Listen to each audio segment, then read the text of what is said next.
Assalamualaikum warahmatullahi wabarakatuh.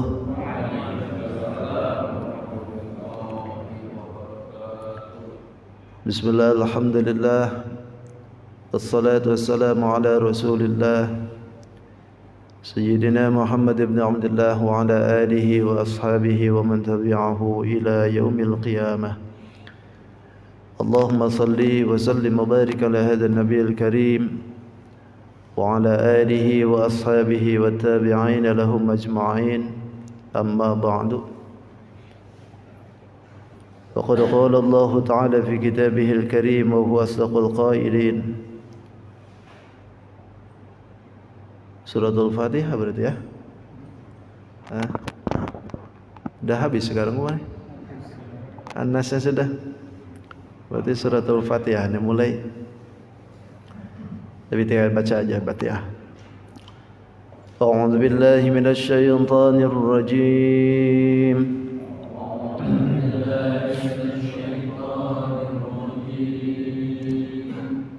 Bismillahirrahmanirrahim.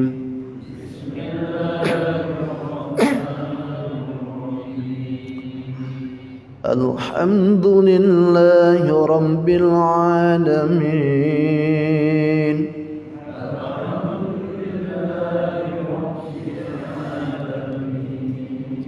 Ar-Rahmanir Rahim.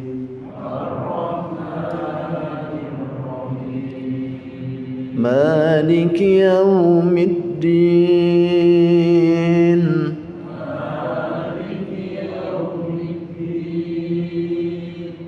Iyyaka na'budu wa iyyaka nasta'in.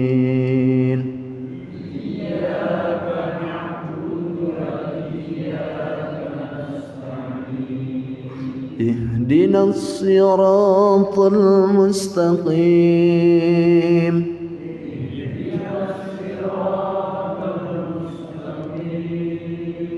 Siratal ladzina an'amta 'alaihim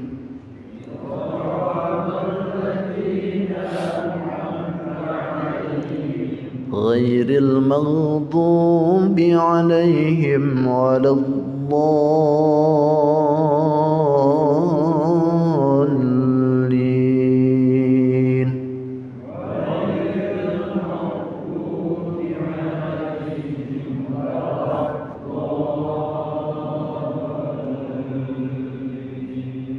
Rabbi ighfir lana wa liwalidayna amin. Sadaqallahul azim. Sadaqa rasuluhun nabiyul karim. Wa nahnu ala dhalika minasy syahidin wa syakirin walhamdulillahi rabbil alamin. Alhamdulillah, segala puji milik Allah Subhanahu wa taala. Kembali Allah berikan kesempatan kepada kita guna bisa melaksanakan salat subuh dengan berjamaah. Salawat dan salam tidak hentinya semoga dibarwahkan kepada junjungan alam Sayyidul Mustafa wal Murtada Nabi besar Muhammadin sallallahu alaihi wasallam. Tidak lupa pada keluarganya, para sahabat, para tabi'in, tabi'at sampai kepada kita, yang mudahan kita pun khususnya yang berkumpul di tempat ini nanti di yaumil qiyamah senantiasa diaku sebagai umatnya. Amin. Amin ya rabbal alamin. Hadirin wal hadirat rahimakumullah. Alhamdulillah, kembali kita bersyukur hari ini kita sudah berada di bulan Rajab ya. Tanggal 8. Alhamdulillah, ini bagian daripada keberkahan yang diberikan oleh Allah kepada kita sebagai umat Nabi Muhammad sallallahu alaihi wasallam. Sebagaimana yang sering kita baca kalau seandainya datang bulan Rajab, kita suka baca doa Allahumma barik lana fi Rajab wa Sya'bana wa ballighna Ramadan. Ya Allah, berkahi kami di bulan Rajab, berkahi kami di bulan Sya'ban, dan sampaikanlah umur kami ke dalam bulan Ramadan. Mudah-mudahan Allah Subhanahu wa taala mengabulkan doa kita. Amin ya rabbal alamin. Hadirin wal hadirat rahimakumullah, tidak terasa kembali kajian kita di suratul Fatihah berarti ya. Surat-surat pendek sudah beres. Walaupun mungkin masih banyak sebetulnya yang terlewatkan dalam pembahasan, tapi setidaknya sudah banyak yang kita babarkan juga sekemampuan ulun tentunya, dan insyaallah mudah-mudahan dengan adanya kita ada penjabaran bahkan pemaparan dalam masalah surat-suratul pendek itu menambah daya keimanan kita dan menambah keyakinan kita dalam beribadah. Dan sekarang kita ke suratul Fatihah.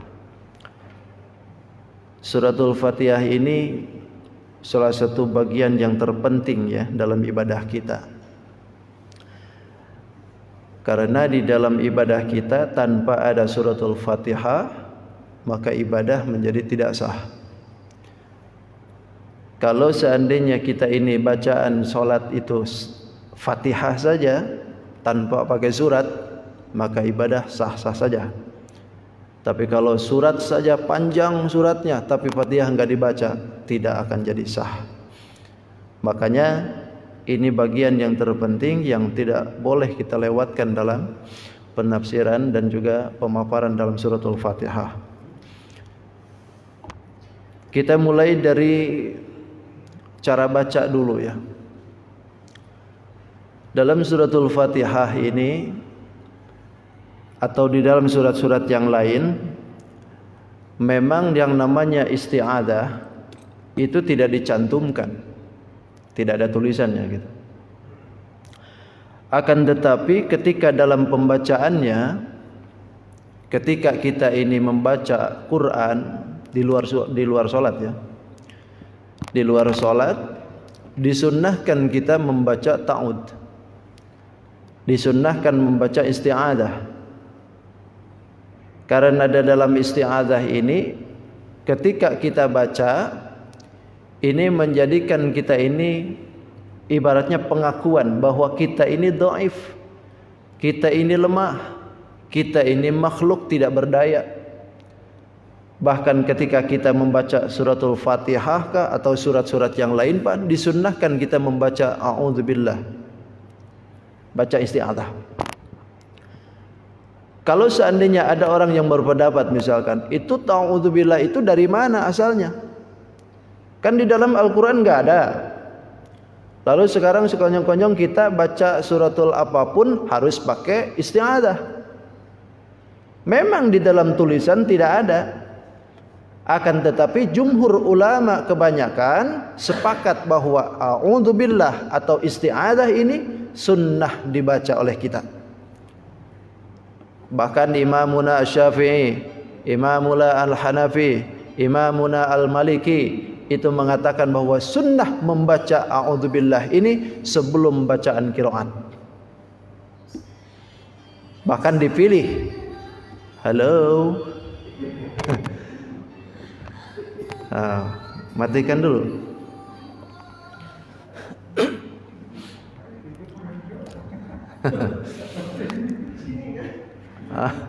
Sini apa sana?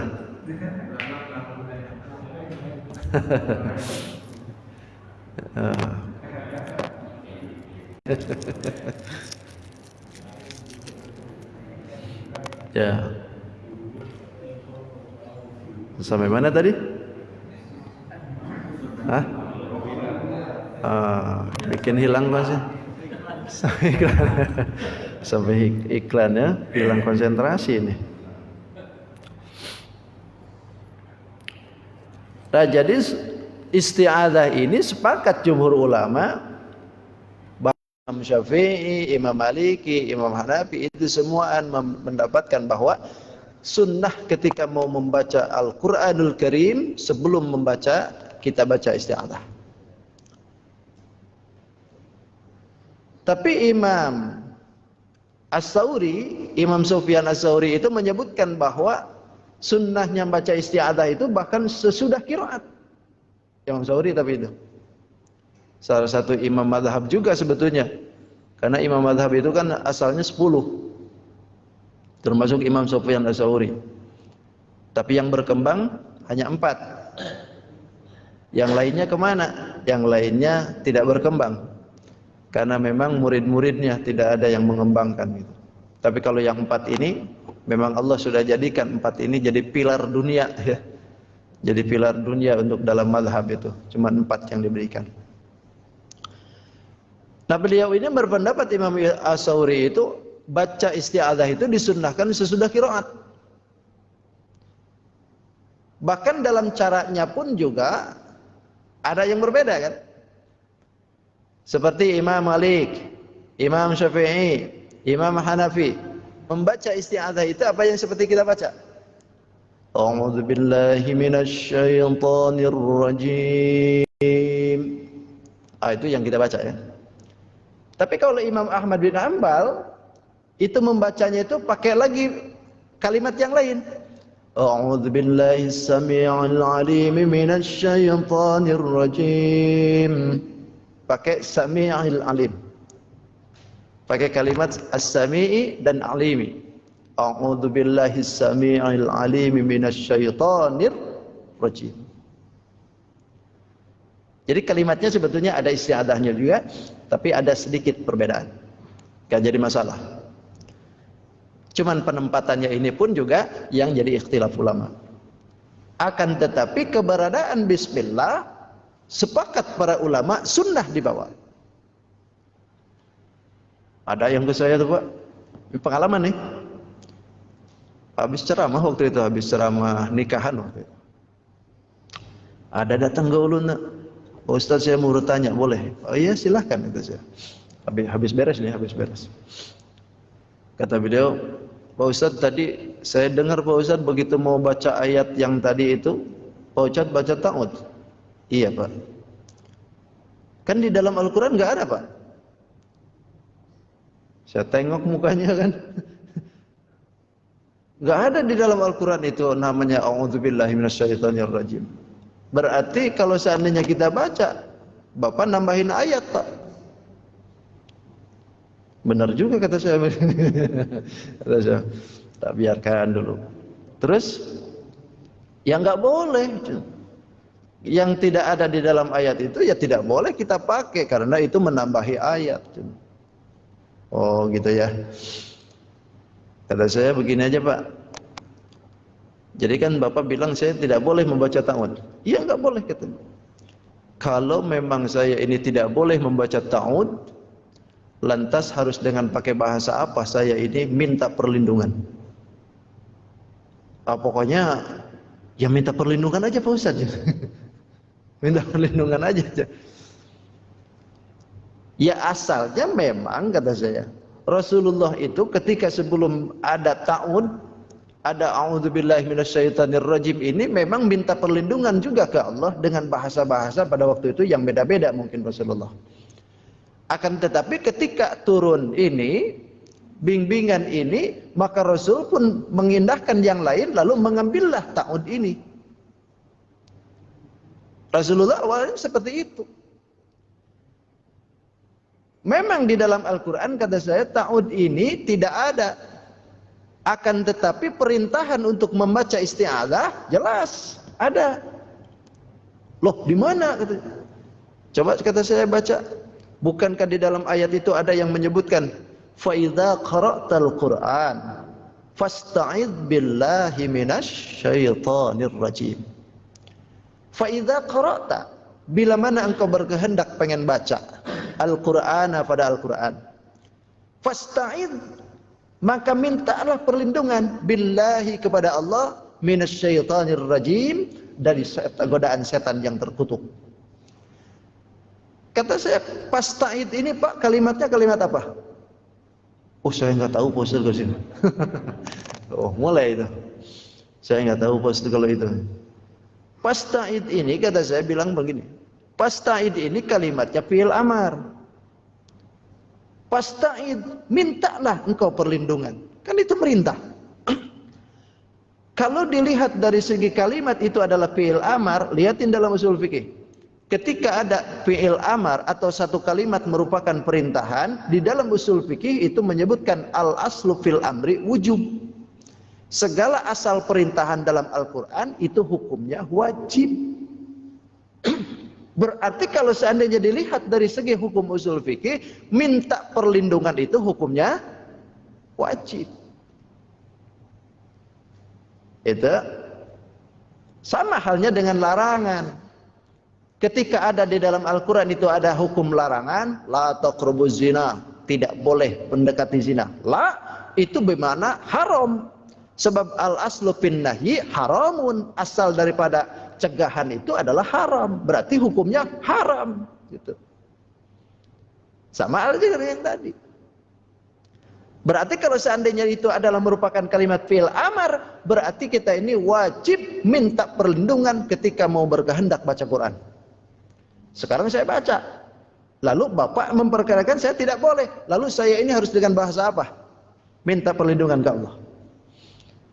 Diam dia, tidak bisa ngomong.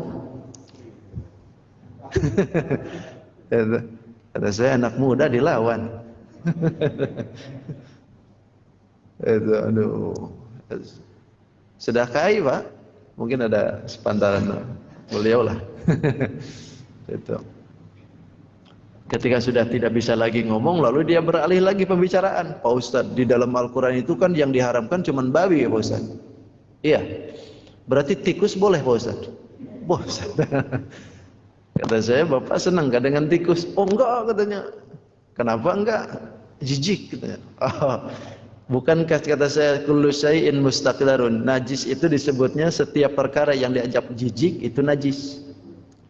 Oh iya Pak Ustadz? Iya. Berarti wa kullu najisun haramun. Setiap yang najis haram. Memang kata saya dalam Quran tidak ada tulisannya itu tikus.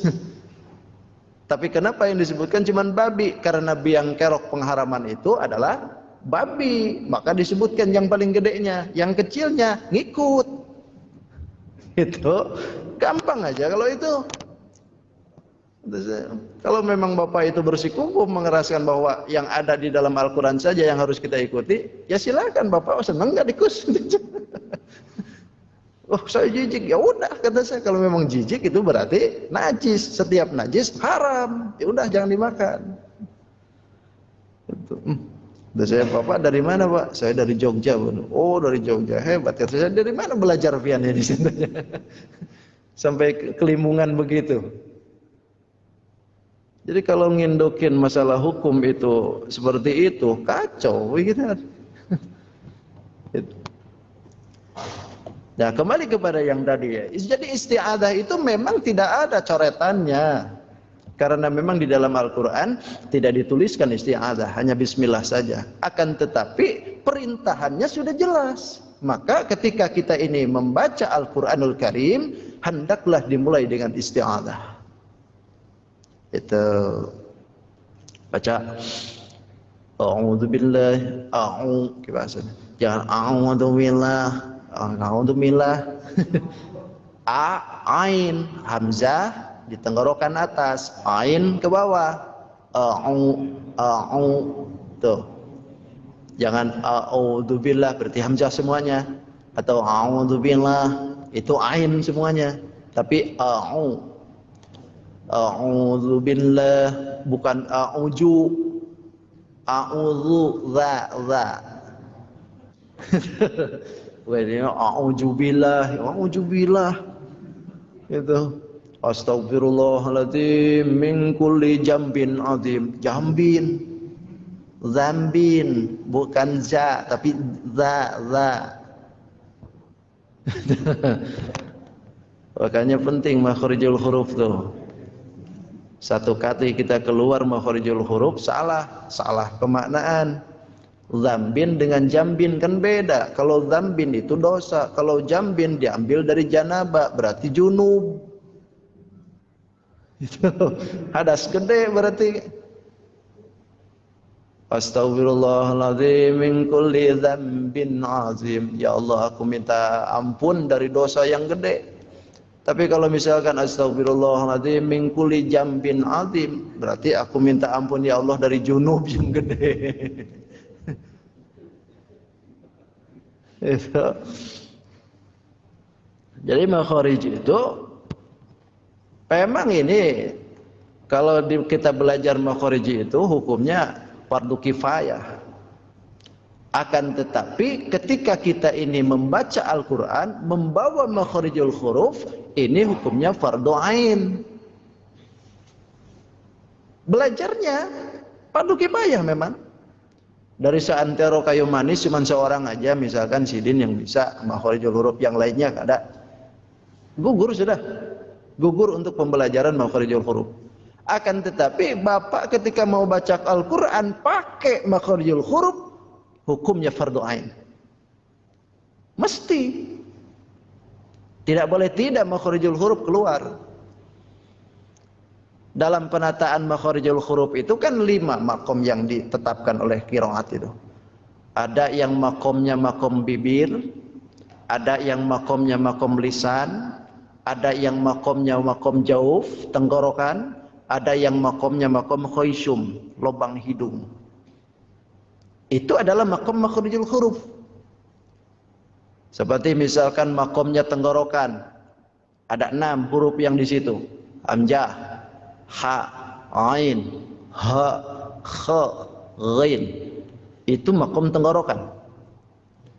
Ada makom bibir, ba, waw, fa. Itu makom bibir. Selebihnya makom lisan. Makom lisan ini paling banyak. Lisannya pun juga dibagi-bagi. Ada yang di pinggir tengah, ada yang di pinggir kanan kiri, ada yang sebelum dari depan, ada yang di ujung lidah. Itu adalah makom makharij. Kalau kita ini tidak bisa memakomkan itu, pasti ujung-ujungnya akan tersalin dengan yang lain tuh. Ha jadi ha, hamzah dengan ain, sin dengan sa. Itu pasti tertukar terus. Makanya kalau dalam pondok itu kadang-kadang ada pembelajaran khusus, satu makharij itu terus diulang-ulang. Seperti misalkan a, i, u, an, ani, a, na, minal, mu, ni, ma, i, an, ani, a. Supaya apa? Supaya tidak tertukar dengan ain. Nanti dalam prakteknya kan seperti tadi itu.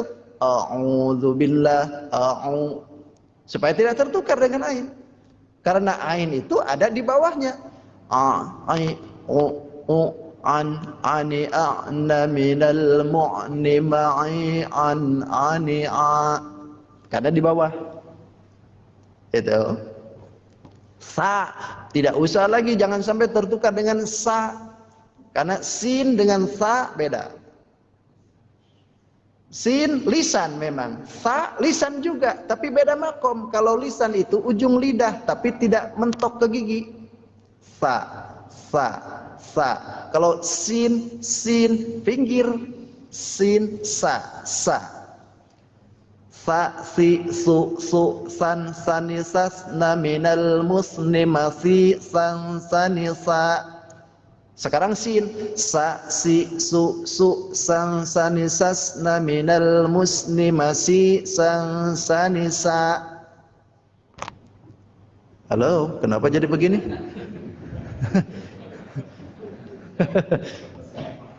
Jadi kesimak begini nih. Aduh, harusnya keluar kopi sekarang nih. Itu makharijul huruf ya. Jadi ketika kita mengucapkan kalimat, kata-kata demi kata dalam Al-Quran itu tidak tertukar hurufnya. Kembali sama aja dengan a'udzubillah tadi. Kalau kita ini makharijnya salah-salah, jadi a'udzubillah aja. A'udzubillahi minas. Kadang-kadang a'udzubillahi minas syaitonir himinas. Beda satona dengan syatona. Syaiton dengan syaiton. Maknanya jauh gitu. Maka biasakan makharijul huruf. Saya tuh dulu belajar makhrij enggak lama. Bahkan sama guru tuh disuruh pegang kaca. Ya waktu di Serang Banten itu. Disuruh, karena saya Quran makharijul huruf itu belajar dari Tubagus Soleh bin Tubagus Ma'mun bin Tubagus Sultan Maulana Hasanuddin Banten. Jadi dari situ saya dapat ilmu Qurannya. Jadi setiap itu tuh santri itu disuruh bawa kaca. Jadi kalau habis ngaji itu satu huruf misalkan A. Di asrama tuh a, i, u, an, ani, a, na, minal, mu, ni, ma, i, an, ani, a. Kenapa harus baca kaca? Supaya ini lisan itu tidak tertukar dengan huruf yang lain gitu. Karena beda huruf bibir dengan huruf lisan beda. Seperti misalnya dhad. Dhad itu paling susah dari sekian banyak huruf yang 28. Bahkan Nabi pun menyebutkan ana man absahu man nataq bidad. Aku ini orang yang paling fasih mengucapkan dhad. Karena memang susah. 28 huruf itu yang paling susah dhad. Dhad itu huruf lisan. Tapi kalau bibirnya ditutup berarti yang keluar jadi ba. Kalau lisannya ditekan ke gigi, yang keluar jadi dal. Makanya huruf dhad itu di pinggir. Hafatil lisan disebutnya itu. Ghairil maghdubi 'alaihim waladhdall. Tidak monyong. Tidak waladhdall. Tidak begini. Karena ini huruf lisan. Lalu ketika kita ditutup misalkan ghairil maghdubi 'alaihim waladhdall, dal yang keluar. Ditutup bibirnya, ba yang keluar, waladhdall, ba yang keluar. Itu lisan tidak boleh ditutup, bibirnya tidak boleh ditutup, dibuka karena ini huruf infitah.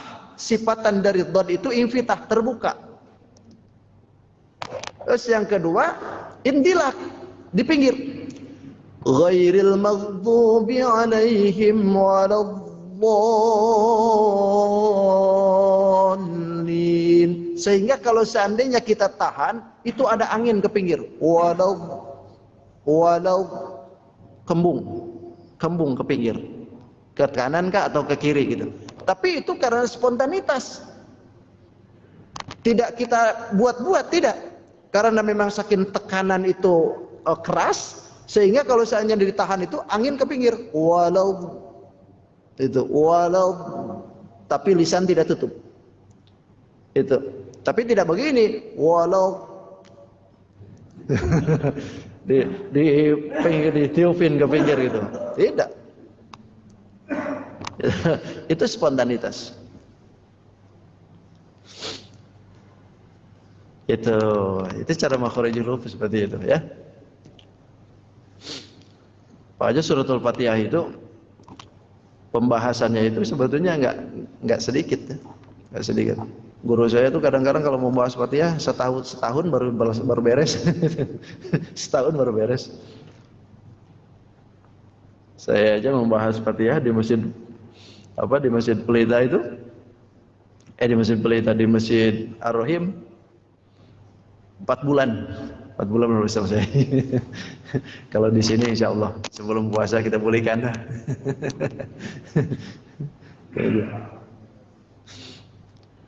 Karena bukan mempersulit ya, bukan mempersulit, tapi memang inilah yang terpenting yang harus kita benar-benar di dalamnya itu. Karena saya sudah katakan, ma'aniyal kutub majmu'atun bil Quran. Intisari dari semua kitab itu dikumpulkan dalam Al-Quran. Dikumpulkan dalam Al-Quran. Wa ma'aniyal Quran majmu'atun bil Fatihah. Dan intisari dari semua Al-Quran itu dikumpulkan dalam suratul Fatihah. Dari mulai segi hukumnya dimulai sudah dari Fatihah. Dari mulai segi makharijul huruf dimulai dari Fatihah. Yang paling susah di dalam Fatihah ada. Dari mulai segi apapun yang diceritakan di dalam Al-Quranul Karim, di suratul Fatihah ini sudah dimulai. Allah ceritakan masalah akhirat di suratul Fatihah sudah. Maliki yaumiddin. Allah ceritakan kasih sayang di dalamnya dalam suratul Fatihah pun juga sudah. Ar-Rahmanir Rahim.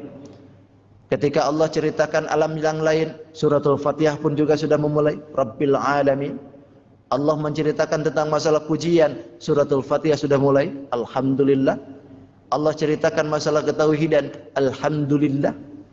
Allah ceritakan di dalamnya tentang masalah kekuasaan Allah. Maliki yaumiddin.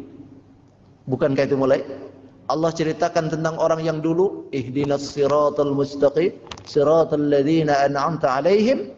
Ghairil maghdubi alaihim waladhdallin. Ini kan cerita kisah.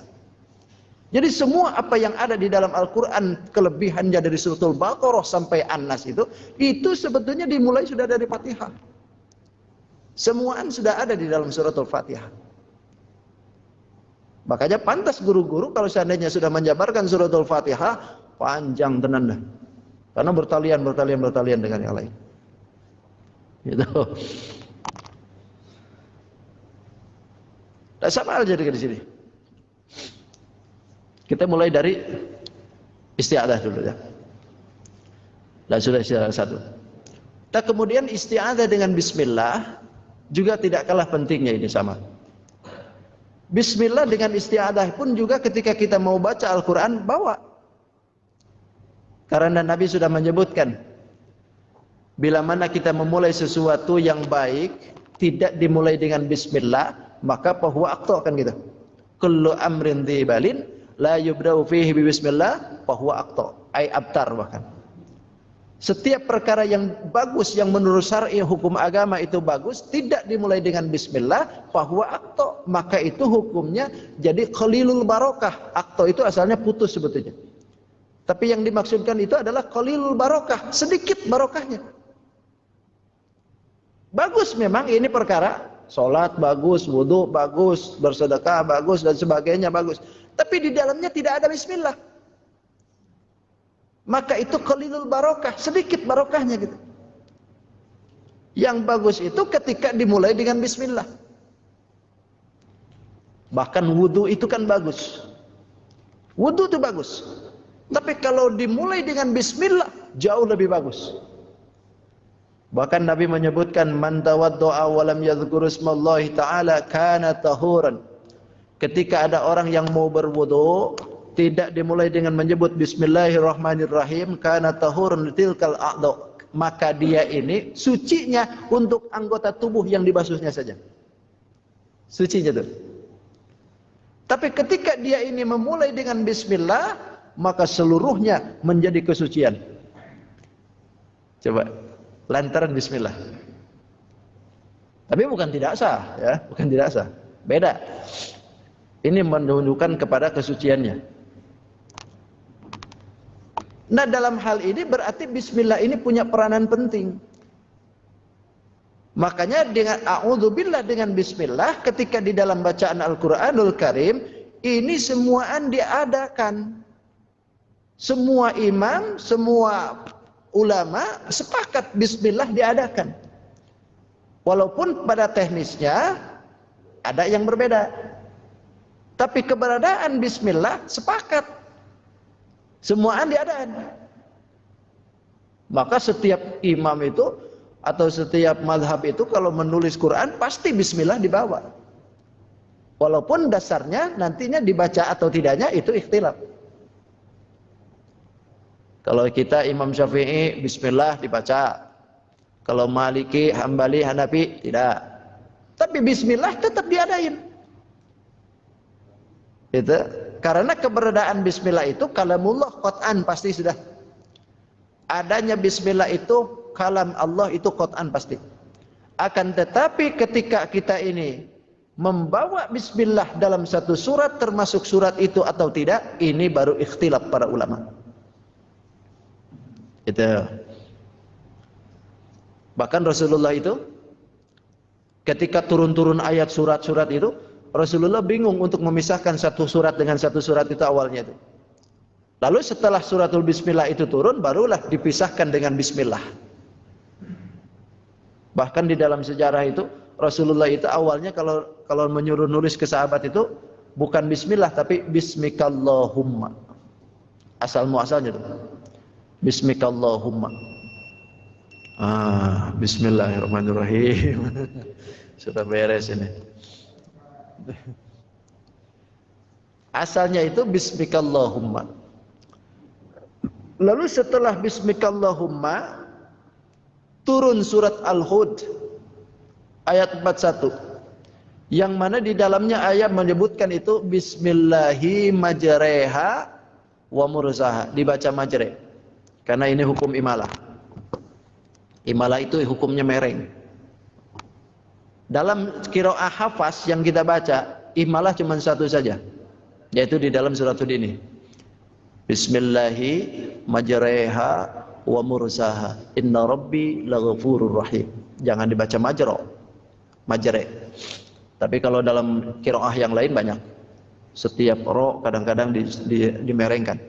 Bahkan bukan hanya ro, setiap alif lam dijadikan itu atau imalah.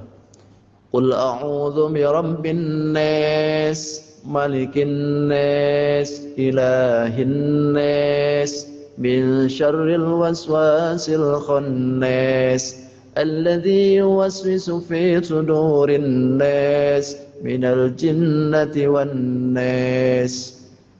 Itu imalah. Qiraah siapa itu? Qiraah Imam Kisai. Tapi kalau dalam qiraah kita yang kita baca satu saja. Dalam surat itu. Bismillahi majreha wa mursaha. Mereng. Nah, kalau dalam wadduha juga bisa. Wadduha wal laili idza saja ma wadda'aka rabbuka wa ma qala. Ya. Memang kayak mainan, tapi itulah qiraah. Ada yang diakui oleh seluruh dunia itu kan qiraah itu 7, qiraah sab'ah. Dari qiraah yang sab'ah ini 7 ini satu imamnya mempunyai 2 perawi, 2 periwayat. Berarti dari 7 imam ini jadi 14 perawi. Di antaranya yang perawi yang kita pakai itu adalah Imam A'som. Imam A'som ini punya 2 perawi, Imam Abu Hafsin dan juga Imam siapa satu lagi? Lupa saya, udah lama. Nah, yang kita pakai ini adalah Imam A'som. Yang kita pakai sepakat. Kok bisa beda-beda begini? Karena sahabat pada waktu itu memang beda-beda. Ada dari Syria, ada dari Yaman, ada dari Madinah, ada dari Habasha, ada dari Iran, Faris. Itu punya dialek bahasa beda-beda. Makanya ketika ada sahabat Umar itu datang ke satu kota, lalu mendengar sahabat yang lain kok baca Qur'annya beda-beda. Yang ini beda bacaannya, yang ini beda, padahal ayatnya sama. Diadukanlah ke Rasulullah. Setelah diadukan ke Rasulullah, ya Rasulullah, ini bagaimana sahabat kok bacaan Quran beda-beda? Siapa yang beda? Ini si anu, coba panggil. Coba baca aja, baca oleh. Coba kamu baca deh. Kata Rasulullah, ada qiraati, ini adalah bacaanku. Mana yang kau mau? Makanya turunlah ayat faqra'u ma tayassara minal Qur'an. Bacalah oleh kalian ma ayat-ayat tayassara yang dianggap gampang minal Qur'ani, daripada Quran. Mau mana? Anda orang Faris, silahkan pakai bahasa Faris kalau memang itu bahasanya seperti itu. Anda orang Maroko, silahkan baca sebagaimana bahasa Maroko, karena orang Maroko tidak bisa mengucapkan ha, yang bisa he. Maka ketika dia baca wadduha wal-laili idza saja, itu di sana orang Maroko datang ke sini, ya usahakan nanti bacanya seperti orang sini. Kalau Indonesia wadduha wal-laili idza saja, orang Madinah, orang Mekah bacanya saja. Itu ya kayak orang Jawa dengan orang Sunda lah kan beda. Kalau orang Sunda itu vokalnya A, kalau Jawa O gitu.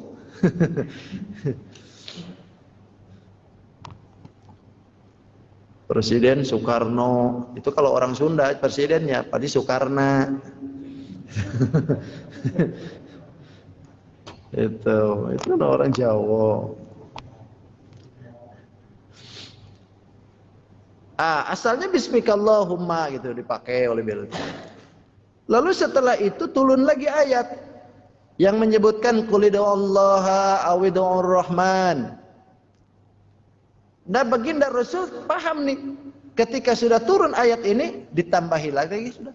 Asalnya bismillahi majreha jadi bismillah. Lalu ditambahin jadi bismillahirrahman. Setelah itu dipakai, turun lagi ayat yang disebutkan di dalam surat An-Naml, yang mana ayat ini menyebutkan keseluruhan dari bismillah. Innahu min Sulaimana wa innahu bismillahirrahmanirrahim. Maka ketika itu sudah turun, maka dimulailah kalimat bismillah dengan sempurna dengan penyebutan bismillahirrahmanirrahim. Jadi panjang sejarah itu bismillah tuh. Kalau kita nih terima beres saja sudah. Kita nih terima beres saja. Padahal catatan sejarahnya itu luar biasa itu. Bismillah itu. Makanya kenapa bismillah ini sampai menjadi kedudukan istimewa juga. Bahkan ma'aniyal Fatihah, intisari dari Fatihah pun majmu'atun bil basmalah. Dikumpulkan di dalam bismillahirrahmanirrahim. Intisari dari bismillah ada di bismillah. Makanya bismillah ini setiap hal dari perkara kebaikan dimulai dengan bismillah, bagus. Bahkan nilai barokahnya pun dapat, bahkan jadi bertambah banyak. Tapi dari kebaikan ya. Kalau keburukan nggak usah pakai bismillah. Itu mau maling bismillahirrahmanirrahim. Ngapain biar nggak ketahuan, Pak. Pakai bismillah yang baik-baik. Dimulai dengan kalimat bismillah. Bahkan kadang-kadang dalam prakteknya bismillah ini kadang-kadang mempunyai keistimewaan yang hebat luar biasa. Orang tua kita dulu itu kalau ngucapin bismillah itu kadang-kadang gak ada pasai-pasai amat. Kalau kita kan bismillahirrahmanirrahim. Kalau orang tua dulu itu kadang-kadang bismillahirrahmanirrahim. Nirakim aja. Tapi walaupun bacaan bismillahnya seperti itu tidak pasih seperti anak-anak sekarang, tapi kehebatannya kadang-kadang ditimbulkan oleh Allah dari bismillah itu. Kadang-kadang ditembakin sama Belanda, gak mempan.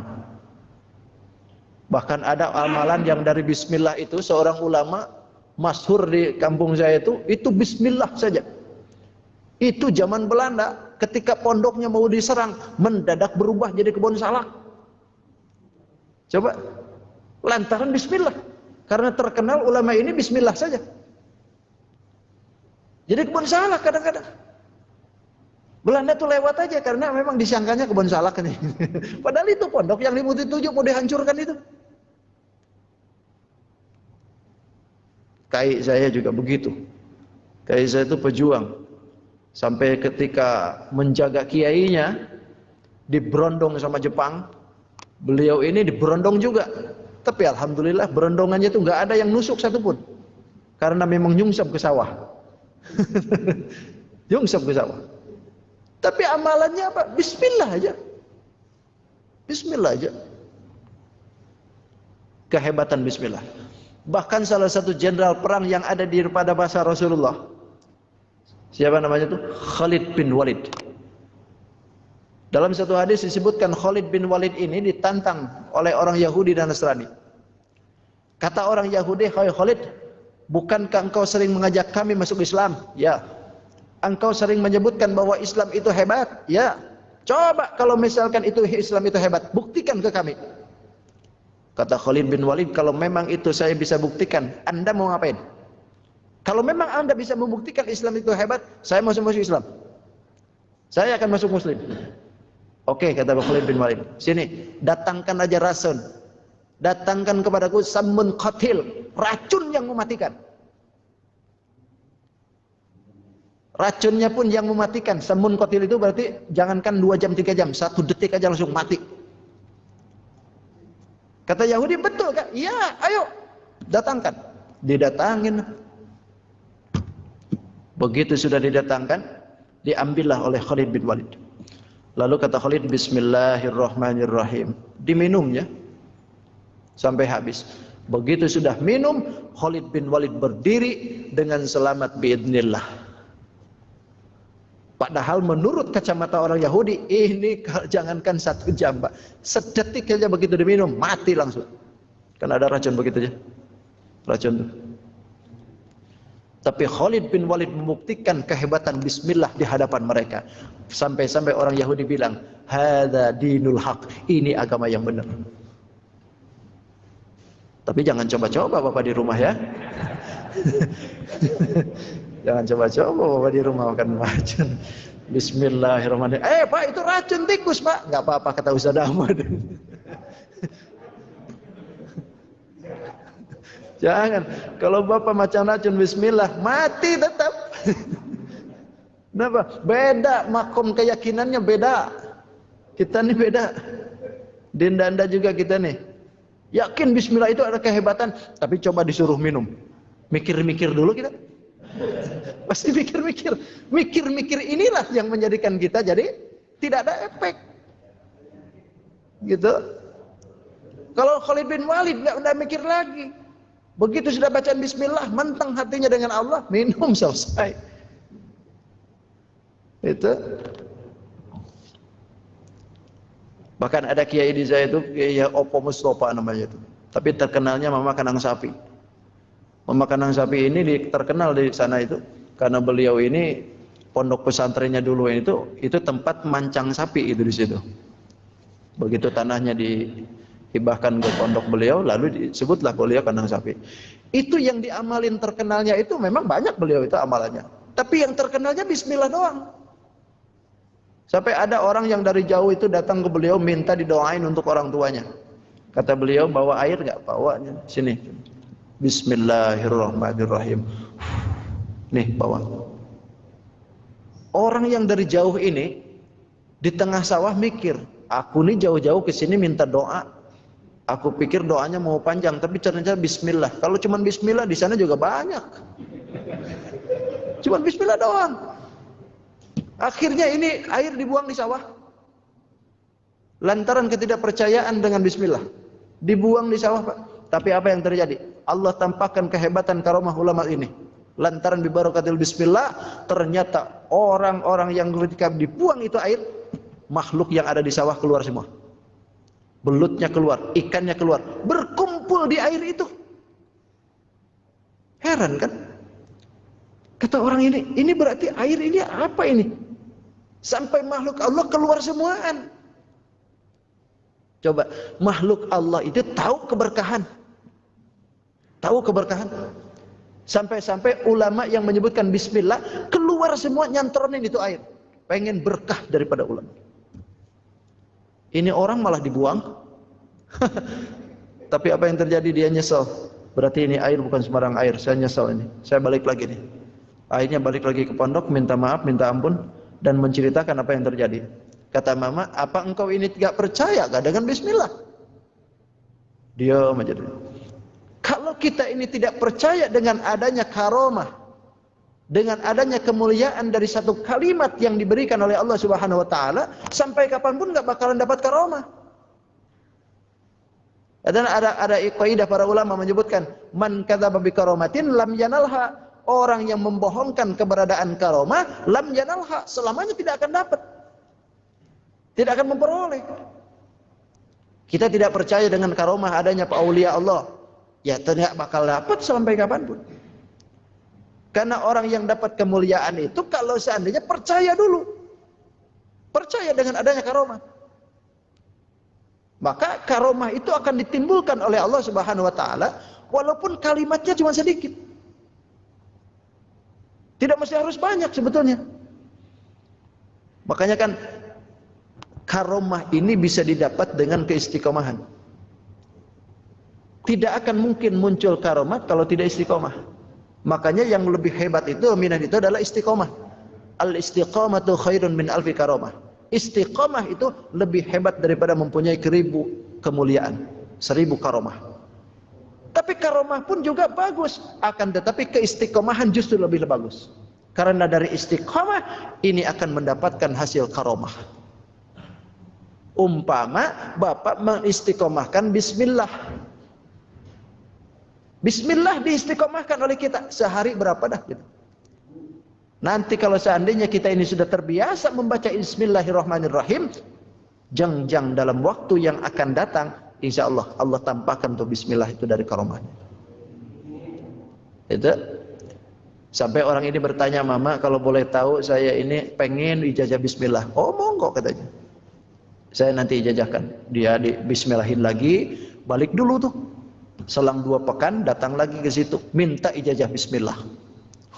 Yang tadinya dibuang tuh bismillah, sekarang minta ijazah bismillah. Kata beliau, "Mama, kalau boleh tahu saya ini puasa kah atau tidak?" Kata mama, "Saya ini dulu puasa. Kalau bismillah pengen ada maunatnya, pengen ada karomahnya, puasa." "Berapa lama, Mama?" "Gak lama, 40 hari aja." 40 hari. Cuman makannya 1 kepal nasi aja. Makannya bukanya itu 1 kepal nasi aja. Terus auratnya bagaimana, Mama? Auratnya sedikit aja katanya. Setiap habis 5 waktu sholat yang fardu, baca bismillah 12.000 kali. Mantap. 12.000 kali 5. 60.000 kok. 60.000 dalam sehari. Kali 40 hari. Kali 40 hari coba. Berapa ratus juta yang kita baca dalam 40 hari itu?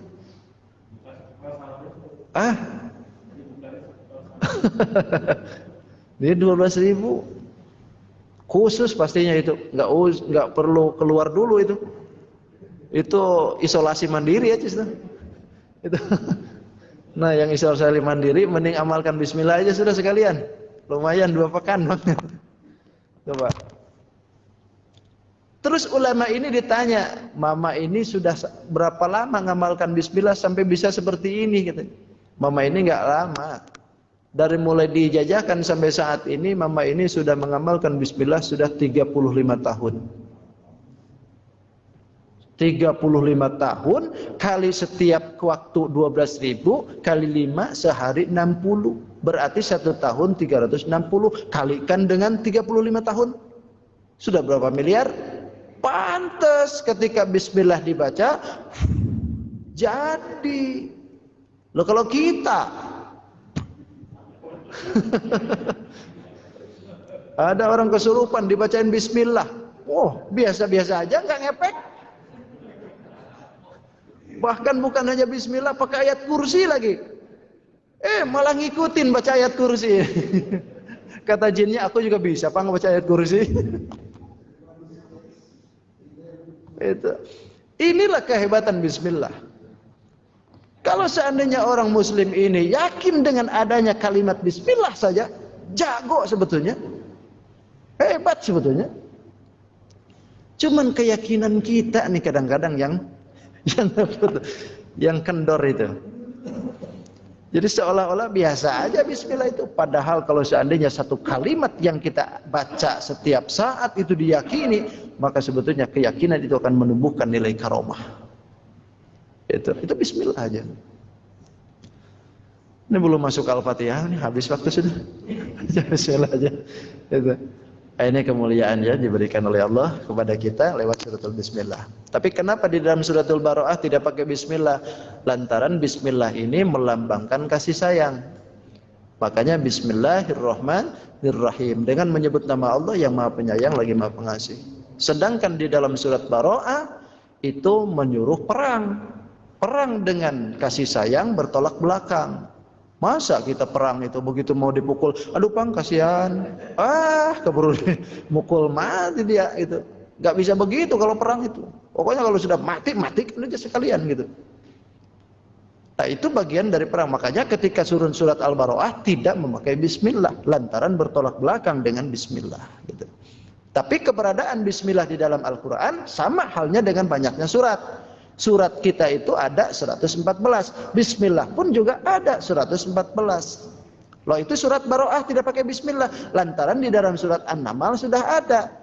Yang tadi itu, innahu min Sulaimana wa innahu bismillahirrahmanirrahim. Jadi pas bismillahnya tetap 114. Gitu.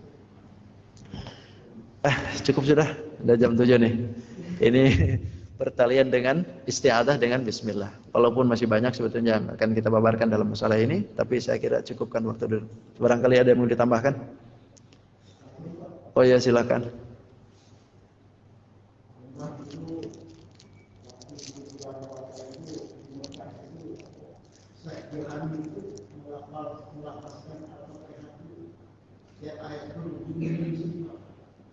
Apa? Berujung suara mim. Terus alam mim.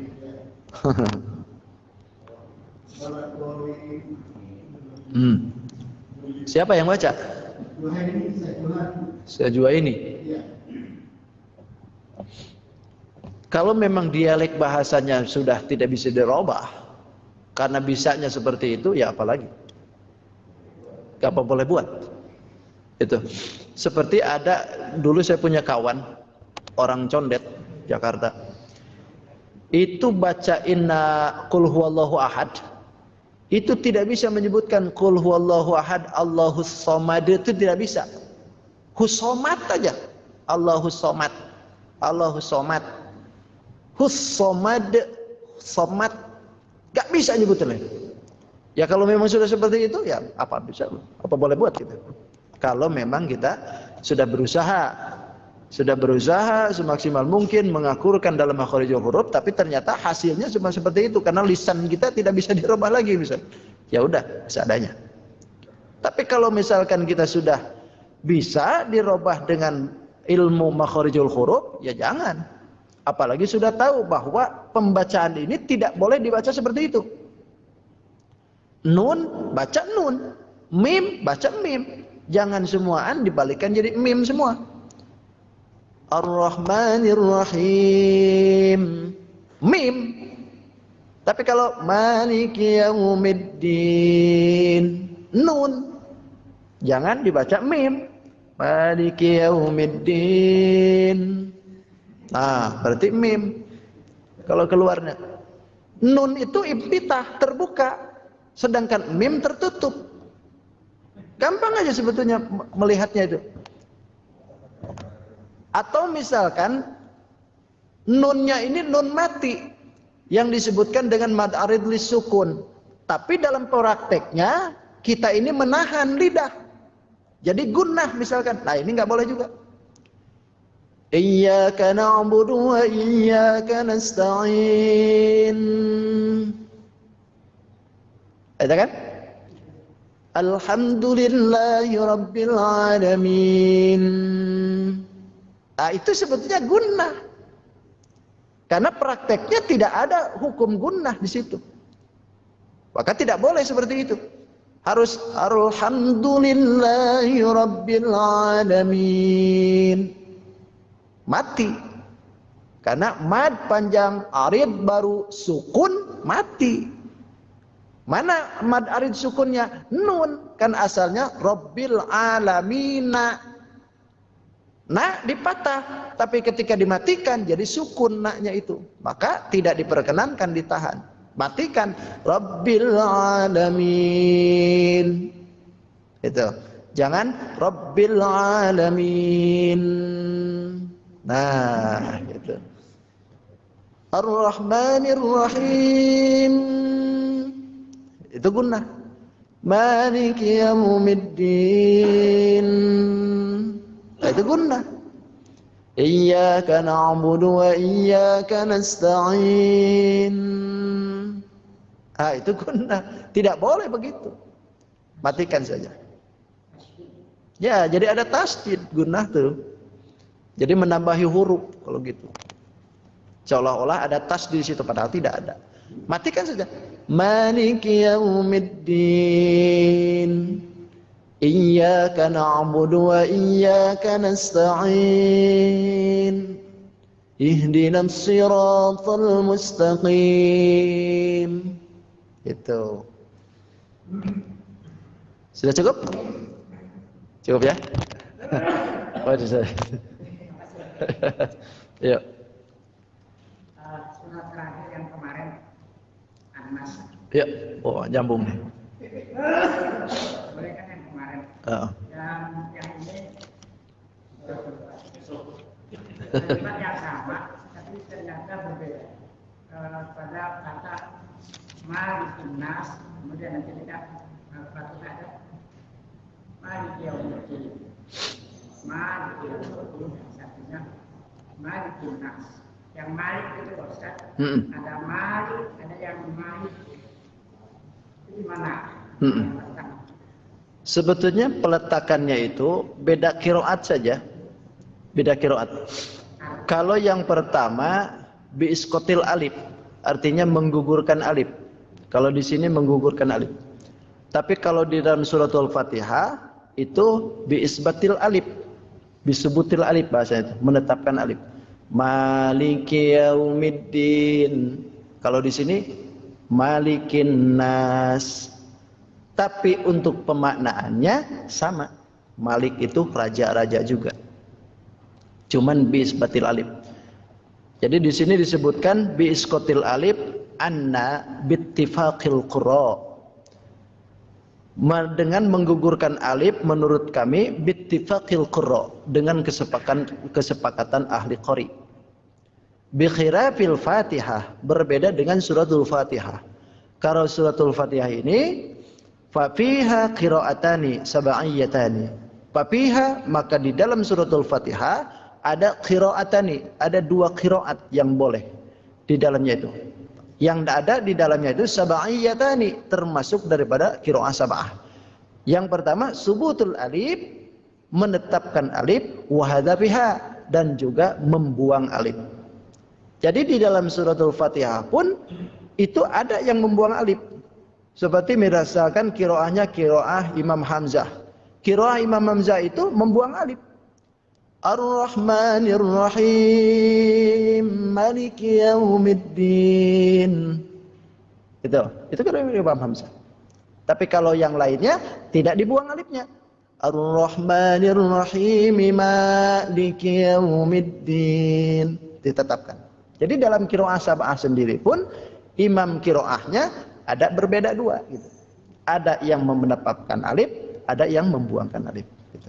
Tapi kalau di sini sepakat membuang alif dalam An-Nas ya. Tapi maknanya sama saja, raja-raja juga. Ini Ustaz masuk. Ya. Itu kalau menurut yang ada alif itu fa'il biasanya di dalam. Di dalam salat. Tapi yang satunya itu yang Malik. Apa? Kalau Malik yang di An-Nas ini jadi sifat. Jadi dapat Robbi. Kan asalnya qul a'udzu birabbin nas. Qul katakan birabbin nas. Dengan menyebut minta perlindungan birabbin nas, dengan Tuhannya manusia. Kalimat Robbi. Robbi kan Tuhan. Nah, Robbi ini punya sifat. Sifatnya Malikin Nas. Makanya yang merajai. Kalimat yang itu sifat. Malikin Nas, sifat dari Robbi, rajanya manusia. Ilahin Nas, sifat yang kedua, Tuhannya manusia. Itu kalimat sifat gitu. Makanya kalimatnya mau Malik, bukan fa'il. Kalau di Fatihah juga sama. Itu adalah sifat daripada Ar-Rahman Ar-Rahim.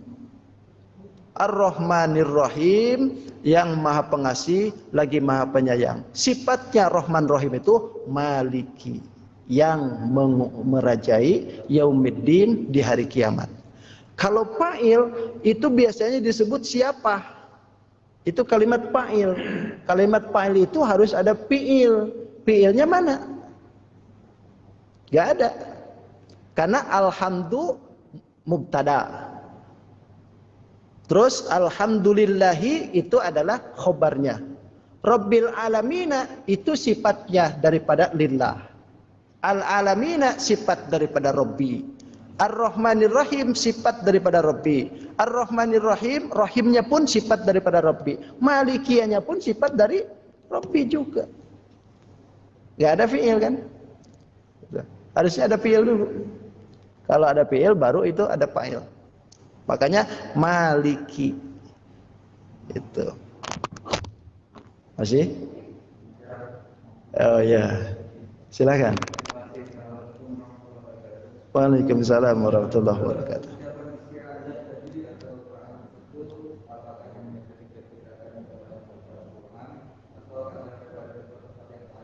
Mm-mm.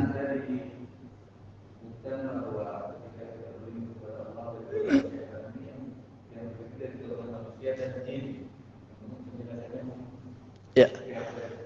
Isti'adzah itu sebetulnya bukan hanya di Quran memang, akan tetapi ketika membaca Quran lebih-lebih lagi. Gitu. Jadi di luar baca Quran pun juga isti'adzah jangan dilupakan. Minta perlindungan isti'adzah. Kita masuk WC kan minta perlindungan dari segala apapun itu. Terus apapun yang menjadikan kejelekan bagi kita, minta isti'adzah. Ada orang jelek, na'udzubillahi min dzalik. Kan begitu? Nah, itu minta perlindungan.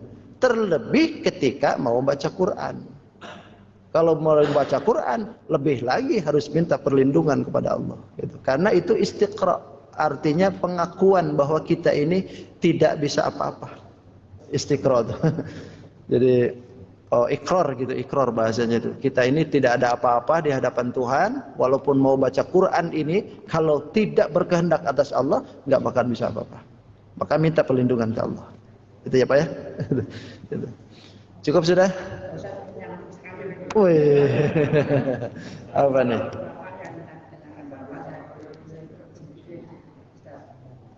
Isti'adzah itu, saya pernah diajarin nenek saya, kalau ada petir atau kilat itu baca auzubillah. Apakah ini termasuk hal yang baik apa yang yang bagaimana? Ya, ada petir itu kan, petir itu pada dasarnya tasbihnya malaikat ya. Dalam ayat itu disebutkan salah satu tasbih dari malaikat itu adalah petir itu berupanya. Makanya subhanalladzi apa tuh doanya itu? Doa dengar petir tuh? Hah? Ada yang tahu kayak ini? Wah, sama juga berarti dengan unggulan. Gitu. Nah, ketika mendengar petir itu sebetulnya doanya pun tasbih ya. Tasbih di situ doanya itu. Nah, cuman kalau misalkan a'udzubillahi min dzalik atau a'udzubillahi minasyaitonir rajim bisa saja, karena itu bisa jadi kejelekan juga kan, sesuatu yang menjadikan bahaya juga kan gitu. Tapi kalau misalkan kita doanya isti'adzah ya enggak disalahkan juga gitu. Tapi yang ada di dalam doa itu tasbih sebetulnya. Tasbih. Cuman lupa nah. Ya udah besok lah. Itu. Kalau dengar petirnya kadang-kadang suka keluar itu kata itu. Tapi kalau sekarang nih udah lama nggak ada petir gitu. Jadi mana doa aja lupa akhirnya. Ya. Ya nggak ada hujan. Kadang hujan nggak ada petir juga. Cukup sudah. Terima kasih ya. Ini walaupun isti'adzah dengan bismillah, tapi ini membawa kita jadi kemana-mana nih akhirnya ya. Insyaallah kita sambung lagi di pembahasan yang lain. Hadanallahu wa iyyakum ajma'in. Khudmah safa wa tabaqadar. Assalamualaikum warahmatullahi wabarakatuh. Allahumma salli wa sallim ala sayyidina Rasulillah ajma'in. Bismillahirrahmanirrahim. Wassalatu wassalamu ala asyrafil mursalin sayyidina wa maulana Muhammadil amin. Allahumma salli ala sayyidina Muhammad wa ala ali sayyidina Muhammad. Allahumma rabbi anfa'na bima 'allamtana wa rabbi 'allimna alladhi yanfa'una rabbi faqihna وفقه أهلنا وقربات لنا في ديننا توسلنا بتعالم أن ترزقنا الواسعة وأن ترزق الآمنة ربنا آتنا في الدنيا حسنة وفي الآخرة حسنة وقنا عذاب النار بفضل سبحان ربك رب العزة عما يصفون وسلام على المرسلين والحمد لله رب العالمين تقبل الله منكم سبحانك اللهم وبحمدك أشهد أن لا إله إلا أنت أستغفرك وأتوب إليك